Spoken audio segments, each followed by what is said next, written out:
Just recovered my deer that I shot last night. We decided to give him overnight just to make sure that we let him kind of lay down and die. So it does look like though that he died last night. We backed out.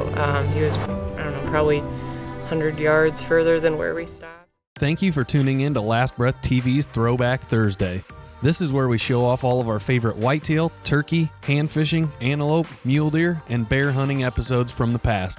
Be sure to hit the like button, subscribe, and turn on the bell notifications so that way you never miss an episode. Jeff and I had spent a lot of time up in the tree this season trying to get it done, but it just wasn't happening. And I had a friend from Chicago who wanted to go hunting with me, and I was a little skeptical because the only day that she could go or weekend she could go was going to be right at the beginning of the rut. So, like I said, I was a little skeptical, but I am all about getting other females in the woods.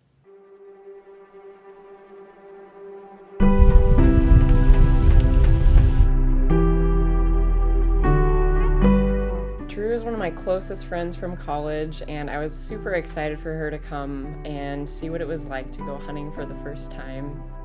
Well, Logan told me she was going to have Taru down, and to be honest, I was a little skeptical. We're talking about a full-blown Chicagoan coming down deer hunting, but Logan's ground, Logan's time. Let's see what happens. It's middle of November. The rut just kicked off here in Illinois. Bucks have been chasing does pretty frequently from the people I've heard locally. My best friend Drew is here from Chicago. She kind of was sick of the city. I think she wanted a little quiet time and to see some bucks moving, so hopefully they do tonight.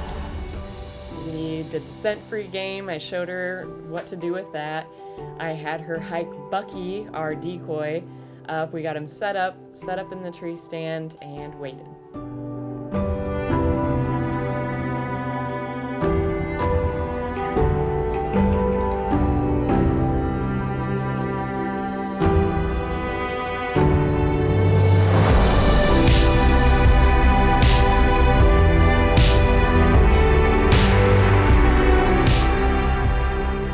I let out my first rattle sequence, which I'm surprised did not scare deer away, and soon enough, Drew turned to me and said, "There's a buck in the field."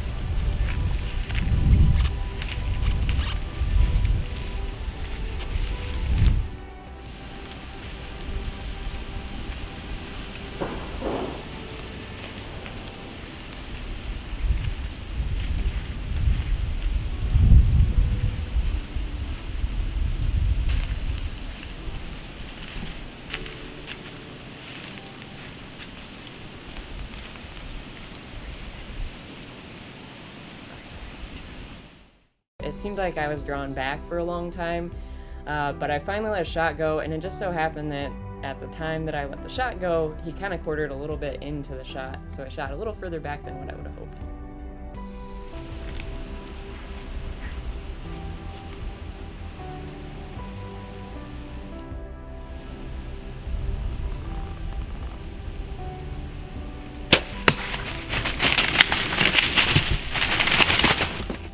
So after reviewing the footage and finding just a little bit of blood, we decided to back out until the morning.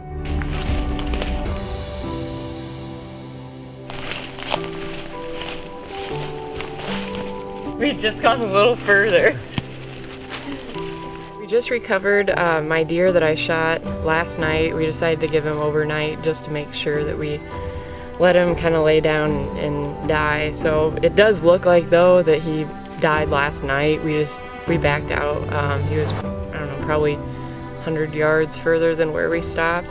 My dad just recovered him, and he was right. He always says to go to water, and he was right by the creek. So he is definitely, his experience has come into play a lot, and he helped us with the blood tracking this morning, and I appreciate the help that I get from my family and friends for helping recover him. I guess lesson learned from this is that he had stopped right after the shot. Probably I'd guess 30 yards away. And I should have just tried my best to get another arrow in him just so that he went down a little earlier. So maybe the track job would have been better and a little more ethical as well. But he's a great deer. I think he's an older deer. He's got a big old body, a big neck, and not a huge rack, but for my second bow buck, I'm pretty ecstatic. And my best friend True got to experience her first track job. She got the kill shot on frame, and she did an excellent job. True got to see the whole process, what it was like to have to let a deer go overnight to do the blood trailing. She thought it was pretty cool to be able to just kind of just see the lay of the land, notice the small little details in blood trailing, and then the joy of retrieving it, getting pictures together, going through the whole process of interviews, getting them all loaded up, and it was just a cool experience. And she has already said that she might be looking for places to go hunting up near Chicago.